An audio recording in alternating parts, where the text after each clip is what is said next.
വിജയരാഘവന്റെ വിവാദ പരാമർശത്തെ ന്യായീകരിക്കുകയായിരുന്നു ആലത്തൂരിലെ LDF സ്ഥാനാർത്ഥി PK Biju. പ്രസംഗത്തിൽ തെറ്റായ കാര്യങ്ങളൊന്നും പറയുന്നില്ല. വിവാദമുയർത്തി ശ്രദ്ധ തിരിച്ചുവിടാനാണ് കോൺഗ്രസിന്റെ ശ്രമമെന്ന് ബിജു പറയുന്നു. ഞാൻ ആ വീഡിയോ കണ്ടതിനകത്തൊന്നും UDF സ്ഥാനാർത്ഥിയുടെ പേര് ഒരു സ്ഥലത്തും പരാമർശിക്കുന്നത് കണ്ടിട്ടില്ല. മറിച്ച് അതൊക്കെ വ്യാഖ്യാനങ്ങളാണ്. അദ്ദേഹം തന്നെ ആ പൊതുയോഗത്തിൽ അദ്ദേഹം പ്രസംഗിച്ച് വ്യക്തമാക്കിയിട്ടുണ്ട്. ഇന്ന് മാധ്യമങ്ങളെല്ലാം അദ്ദേഹത്തിൻ്റെ പ്രസംഗത്തിൻ്റെ ദൃശ്യങ്ങളടങ്ങിയിട്ടുള്ള വീഡിയോ ലഭ്യമായിട്ടുണ്ട്. അതിലൊരു പരാമർശവും ഇതുമായി ബന്ധപ്പെട്ടില്ല. അതെല്ലാം അവരുടെ യുക്തമായ തീരുമാനം അവരെടുക്കട്ടെ. വിവാദം ഇപ്പോൾ അതിൻ്റെ വിശദാംശങ്ങൾ മാധ്യമങ്ങൾ വന്നു കഴിഞ്ഞല്ലോ. അപ്പോൾ അതുകൊണ്ട് ഇത്തരം വൈകാരികമായ വിഷയങ്ങളെ ഉയർത്തിക്കൊണ്ട് തെരഞ്ഞെടുപ്പിൽ കോൺഗ്രസിനോ UDFനോ രക്ഷപ്പെടാൻ കഴിയില്ല എന്നാണ് ഞാൻ ചൂണ്ടിക്കാണിച്ചത്.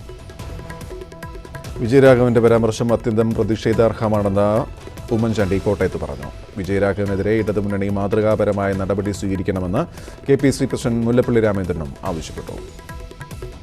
അങ്ങേയറ്റം പ്രതിഷേധാർഹവും വേദനാജനകവുമായിട്ടുള്ള പരാമർശമാണ് ശ്രീ വിജയരാഘവൻ നടത്തിയത്. സ്ത്രീത്വത്തെ അപമാനിക്കുന്നു. ദളിത് വിഭാഗത്തെ ഏറ്റവും അപകീർത്തിപ്പെടുത്തത്തക്ക വിധത്തിലുള്ള പരാമർശമാണ് അത്. നവോത്ഥാനത്തെക്കുറിച്ച് പറയുകയും സ്ത്രീകളുടെയും ദളിത് വിഭാഗത്തിൻ്റെയും ഒക്കെ സംരക്ഷകരെന്ന് അവകാശപ്പെടുകയും ചെയ്ത മാർക്സിസ്റ്റ് പാർട്ടിയുടെ ഇതിനോടുള്ള പ്രതികരണം ഞങ്ങൾക്കറിയണം. ഈ പ്രശ്നത്തെ കേരള പ്രദേശ് കോൺഗ്രസ് കമ്മിറ്റി അതീവ ഗൗരവത്തോടെയാണ് നിങ്ങളെപ്പോലെ തന്നെ കാണാൻ ആഗ്രഹിക്കുന്നത്.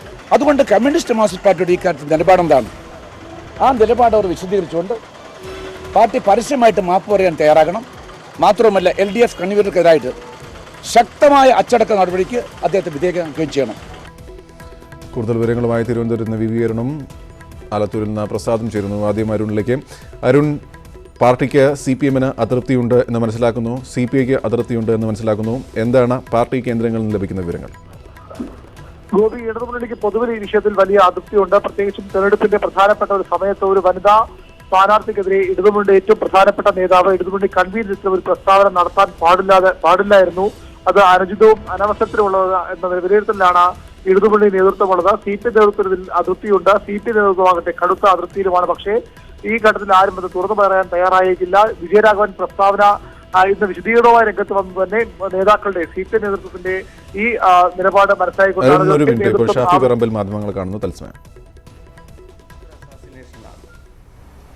ഒരു പൊതുയോഗത്തിന്റെ ആവേശത്തിൽ ഒറ്റയടിക്ക് മാധ്യമങ്ങൾ തന്നെ തെളിവുകൾ നൽകുന്നുണ്ട്. മാർച്ച് 30 കോഴിക്കോട് വെച്ച് നടന്ന INL നാഷണൽ സെക്യുലർ കോൺഫറൻസിൽ ലയന സമ്മേളനം, ആ ലയന സമ്മേളനത്തിലും അദ്ദേഹം ഇതിനേക്കാൾ ഗൗരവതരമായി ഇത്തരം പരാമർശം നടത്തുന്നു എന്നുള്ള വാർത്തകൾ ഇപ്പോൾ പുറത്തു വന്നുകൊണ്ടിരിക്കുക. ബഹുമാനപ്പെട്ട UDFന്റെ നേതാവ് ശ്രീ PK കുഞ്ഞാലിക്കുട്ടിയോടൊപ്പം രമ്യ ഹരിദാസ് നിൽക്കുന്ന ചിത്രം താൻ കണ്ടിരുന്നുവെന്നും ആ പെൺകുട്ടിയുടെ അവസ്ഥ എന്തായിരിക്കുമെന്നുള്ളത് ഉൾപ്പെടെയുള്ള കാര്യങ്ങൾ മാർച്ച് 30 അദ്ദേഹം കോഴിക്കോട് വെച്ച് പറഞ്ഞതായിട്ട് ഇപ്പോൾ മാധ്യമങ്ങൾ തന്നെ റിപ്പോർട്ട് ചെയ്തുകൊണ്ടിരിക്കുക. അപ്പോൾ ഇതൊരു നാക്കുപിഴയല്ല, ഇത് ത്തിന്റെ ആവേശ പ്രസംഗത്തിൽ അറിയാതെ സംഭവിച്ചു പോയ കാര്യമല്ല. This is A planned character assassination. പഴയ സന്ദേശം എന്ന സിനിമയിൽ ജനപിന്തുണയുള്ള യുവ നേതാക്കന്മാരെ എങ്ങനെയെങ്കിലും വ്യക്തിഹത്യ നടത്തണമെന്ന് പറയുന്ന ആ കഥാപാത്രങ്ങളോട് ചേർന്ന് നിൽക്കാവുന്ന നിലവാരത്തിലേക്ക് വിജയരാഘവൻ CPMന്റെ LDFന്റെ കൺവീനർ അധപ്പതിച്ചതിൻ്റെ ഉദാഹരണമാണ് അദ്ദേഹത്തിൻ്റെ ഈ പ്രസ്താവന. ഇന്നലെ പൊന്നാനിയിൽ വന്ന് അദ്ദേഹം ഇത് ആവർത്തിക്കുക. ഒരു നാക്കുപിഴ സംഭവിക്കുന്നത് ഒരു തവണ അറിയാതെ പറഞ്ഞു പോകുമ്പോൾ പറ്റുന്നതാണ്, അല്ലെങ്കിൽ ഒരു പൊതുയോഗത്തിൽ അറിയാതെ പറഞ്ഞു പോകുമ്പോൾ പറ്റുന്നതാണ്. ഇത് 30-ാം തീയതി ഒരിക്കൽ പറഞ്ഞു, ഇന്നലെ ഏപ്രിൽ 1 അത് 2 ദിവസം കഴിഞ്ഞിട്ട് വീണ്ടും റിപ്പീറ്റ് ചെയ്യണമെങ്കിൽ അങ്ങനെ പറയാനെടുത്ത ബോധപൂർവമായ തീരുമാനത്തിൻ്റെ ഭാഗമായിട്ടാണ് ശ്രീ വിജയരാഘവന്റെ പ്രസ്താവന എന്ന് പറയേണ്ടി വരും. ഇത് LDFന്റെ ഉന്നതരായ നേതാക്കന്മാരുടെ അനുമതിയോടെയാണ് എന്നുള്ളത് വേണം ഇതുവരെയും കരുതാൻ. കാരണം ഈ സംഭവം നടന്നിട്ട് ഇത്ര മണിക്കൂറുകളായിട്ടും ഉത്തരവാദിത്തപ്പെട്ട LDFന്റെ ഒരു നേതാക്കന്മാരും ഇതിനോട് പ്രതികരിച്ചില്ല, അല്ലെങ്കിൽ ഇതിനെതിരെ പറഞ്ഞില്ല എന്ന് മാത്രമല്ല, ആലത്തൂരിലെ സ്ഥാനാർത്ഥി ഉൾപ്പെടെയുള്ള ആളുകൾ ഇതിനെ ന്യായീകരിക്കാൻ വേണ്ടി രംഗത്ത് വരുന്നതിൻ്റെ വാർത്തകളാണ് ഇപ്പോൾ വന്നുകൊണ്ടിരിക്കുന്നത്. എന്ന് വെച്ചാൽ രമ്യ ഹരിദാസനെ ഇങ്ങനെ ആക്ഷേപിക്കണമെന്ന് മുൻകൂട്ടി എടുത്ത തീരുമാനം നടപ്പിലാക്കുമ്പോൾ അതിന് പിന്തുണ പ്രഖ്യാപിക്കാൻ വേണ്ടി നിലവിലെ സ്ഥാനാർത്ഥി പോലും രംഗത്ത് വരുന്ന കാഴ്ചയാണ് നമ്മൾ കാണേണ്ടി വരുന്നത്. സൈബർ ഇടങ്ങളിലും മറ്റും CPM-ന്റെ തെരഞ്ഞെടുപ്പുമായി ബന്ധപ്പെട്ട് പാർട്ടി നിർദ്ദേശങ്ങൾ നടപ്പിലാക്കാൻ നേരത്തെ തീരുമാനിച്ചു വെച്ചിരിക്കുന്ന ആളുകൾ ഉൾപ്പെടെയുള്ള ആളുകൾ ഇതിനെ ന്യായീകരിക്കാൻ വേണ്ടി വരിക. അപ്പോൾ ഇതൊരു പ്ലാൻഡ് അറ്റാക്കാണ്, ഇതൊരു പ്ലാൻഡ് ക്യാരക്ടർ അസാസിനേഷനാണ്. ഞങ്ങൾക്കൊരു പക്ഷേ വളരെ വ്യക്തമായിട്ടൊരു കാര്യം ബോധ്യം വന്നിരിക്കുകയാണ്. രമ്യ ഹരിദാസിൻ്റെ ആലത്തൂരിലെ സ്ഥാനാർത്ഥിത്വം 100% ക്ലിക്കായിരിക്കുന്നു എന്നുള്ളതിന് ഏറ്റവും വലിയ തെളിവാണ് ഇത്. ആ സ്ഥാനാർത്ഥിത്വത്തെ അവർ ഭയപ്പെട്ടില്ലായിരുന്നെങ്കിൽ, രമ്യ ഹരിദാസിന് അവിടെ ഒരു ഇമ്പാക്റ്റ് ഉണ്ടാക്കാൻ കഴിയുമായിരുന്നില്ലെങ്കിൽ, ഇങ്ങനെ വ്യക്തിപരമായ ഒരു അധിക്ഷേപത്തിലേക്ക് കടക്കേണ്ട ആവശ്യം CPM-ന് വരില്ലായിരുന്നു. ഇപ്പോൾ CPM-ന് അങ്ങനെ ഒരു ആവശ്യം വന്നത് രമ്യ ഹരിദാസ് ഇടത് കോട്ടകളിൽ വിള്ളൽ വീഴ്ത്തുന്ന തരത്തിൽ കേരളീയ പൊതുസമൂഹത്തിൻ്റെയും ആലത്തൂരിലെ ജനങ്ങളുടെയും പരിപൂർണമായ പിന്തുണയോടെ അവർക്ക് നിയന്ത്രിക്കാൻ കഴിയാത്ത തരത്തിലുള്ള ഒരു ട്രെൻഡ് അവിടെ ഉണ്ടാക്കുന്നു എന്നുള്ള തിരിച്ചറിവിലാണ് എങ്ങനെയെങ്കിലും ഇനി വ്യക്തിപരമായി ആക്ഷേപിച്ചിട്ടാണെങ്കിലും ശരി രമ്യ ഹരിദാസിന്റെ ജനപിന്തുണ നഷ്ടപ്പെടുത്തണമെന്ന് അവരാഗ്രഹിക്കുന്നത്. അപ്പം ആലത്തൂരിലെ UDF-ന്റെ മുന്നേറ്റത്തിന് LDF നൽകുന്ന ഏറ്റവും വലിയ സർട്ടിഫിക്കറ്റായി ഈ ആക്ഷേപത്തെ ഞങ്ങൾ കാണുക. ഇത് അങ്ങേയറ്റം സ്ത്രീവിരുദ്ധവും ദളിത് വിരുദ്ധവും ആണ് എന്നുള്ളതിന് കേരളീയ പൊതുസമൂഹത്തിൽ ഏതെങ്കിലും തരത്തിലുള്ള തർക്കങ്ങൾ ഉണ്ടാകുമെന്ന് ഞങ്ങൾ കരുതുന്നില്ല. മതിൽ പണിയാൻ വേണ്ടി ചെലവാക്കിയ 50 കോടി വെച്ച് വല്ല പൂത്തിരിയും കത്തിച്ചിരുന്നെങ്കിൽ ജനങ്ങൾക്കത് കാണാനെങ്കിലും ഉപകരിക്കുമായിരുന്നു. ഇത് ഒരു ഉപകാരവും അതുകൊണ്ട് ഉണ്ടായിട്ടില്ല എന്നുള്ളത് LDF-ന്റെ കൺവീനർ സ്ഥാനത്തിരിക്കുന്ന ആളാണ് ഇത്തരം നെഗറ്റീവായിട്ടുള്ള ഒരു ഇവിടെ കമൻറ്റുമായി രംഗത്ത് വന്നത്. ഞാൻ ചോദിക്കട്ടെ, കേരളത്തിൻ്റെ മുഖ്യമന്ത്രി പിണറായി വിജയൻ ഈ വിഷയത്തിൽ ഇതുവരെയും പ്രതികരിച്ചിട്ടില്ല.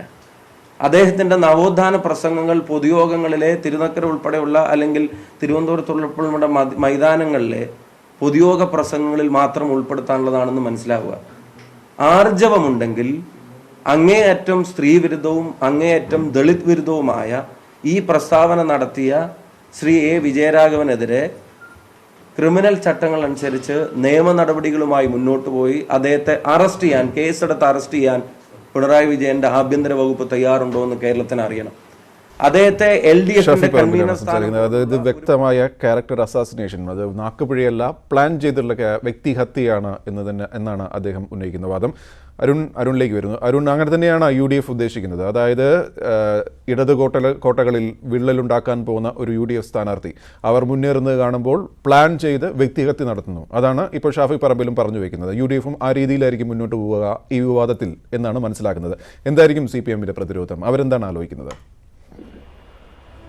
ഗോപി, UDF-ന് ഈ ഘട്ടത്തിൽ ലഭിക്കാവുന്ന ഏറ്റവും വലിയ ആയുധമായി ഇത് മാറും. അത് അവർ ഉപയോഗിക്കുകയും ചെയ്യും. അതിനെ പ്രതിരോധിക്കാനുള്ള നടപടികളാണ്, തന്ത്രങ്ങളാണ് ഇനി ഇടതുമുന്നണി ആലോചിക്കുന്നത്. അതിന്റെ ഭാഗമായാണ് വിജയരാഘവൻ ഇന്ന് രാവിലെ വിശദീകരണവുമായി രംഗത്തെത്തിയത്. താൻ പറഞ്ഞത് വളച്ചൊടിച്ചു എന്ന വിശദീകരണം വിജയരാഘവൻ നൽകുന്നുണ്ടെങ്കിലും അത് ഒരു ഘട്ടത്തിലും അംഗീകരിക്കപ്പെടാനുള്ള സാധ്യതയില്ല. അതുകൊണ്ട് തന്നെ കൂടുതൽ മുതിർന്ന നേതാക്കൾ, CPM-ന്റെ സംസ്ഥാന സെക്രട്ടറിയും മുഖ്യമന്ത്രിയും അടക്കമുള്ള നേതാക്കൾ ഇക്കാര്യത്തിൽ വിശദീകരണം നൽകേണ്ടി വരും. പക്ഷേ ഈ പ്രസ്താവനയെ അവർ തള്ളിപ്പറഞ്ഞ് രംഗത്ത് വരാനുള്ള സാഹചര്യവും നമുക്ക് ഈ ഘട്ടത്തിൽ പറയാൻ കഴിയും. പക്ഷേ വിജയാവനെ പോലെയുള്ള ഒരു മുതിർന്ന നേതാവിനെ എത്രത്തോളം തള്ളിപ്പറയാൻ ഇടതുമുന്നണി ഈ ഘട്ടത്തിൽ തയ്യാറാകുമെന്ന കാര്യമാണ് അറിയേണ്ടത്. ഇടതുമുന്നണിയിലെ പ്രധാന ഘടകകക്ഷിയായ CPI-ക്കും ഈ വിവാദത്തിൽ വലിയ അതൃപ്തിയുണ്ട്. അനവസരത്തിലും അനുചിതമായ പ്രസ്താവനയാണ് വിജയരാഘവന്റെ എന്നാണ് ഇതുമായി ബന്ധപ്പെട്ട നേതാവ് അനൗദ്യോഗികമായി പ്രതികരിച്ചത്. പരസ്യമായി തുറന്നു പറയാൻ നേതൃത്വം തയ്യാറാവുന്നതിൽ കൂടി CPI-യും CPI നേതൃത്വവും ഇതിൽ വലിയ അതൃപ്തി തന്നെയാണുള്ളത്.